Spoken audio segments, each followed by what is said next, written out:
आता तुमच्या सावंतवाडीत car craft घेऊन येत आहे खात्रीशीर car service. Maruti Suzuki car सर्व्हिसिंगचा मुंबई आणि ठाणे येथील 20 वर्षांचा प्रदीर्घ अनुभव आता आपल्या सेवेसाठी सज्ज।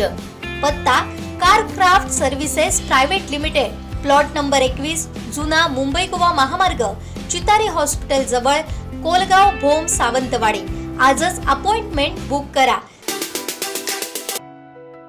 सावंतवाडी शहरात डासांचा वाढता प्रादुर्भाव लक्षात घेता प्रभारी नगराध्यक्ष ॲडव्होकेट अनिल निरवडेकर यांनी डासमुक्तीसाठी फवारणी सुरू केली। प्रभाग 5 मध्ये नगरसेवक देव्या सूर्याजी यांच्या सूचनेनुसार नाले, गटार, झाडी आदी ठिकाणी ही डास निर्मूलन औषध फवारणी करण्यात आली। डासांचा प्रादुर्भाव मोठ्या प्रमाणात वाढला असल्यानं संचनी परिसर, भवानी चौक, सलाईवाडा बाजारपेठ भागात सावंतवाडी नगर परिषद आरोग्य विभाग मार्फत डास निर्मूलन औषध फवारणी करण्यात आली। तसंच नगर परिषद कर्मचाऱ्यांकडून नाले सफाई देखील करण्यात आली। डासांचा वाढता प्रादुर्भाव रोखण्यासाठी ही उपाययोजना करण्यात आली, त्यामुळे नागरिकांमधून समाधान व्यक्त करण्यात आलं।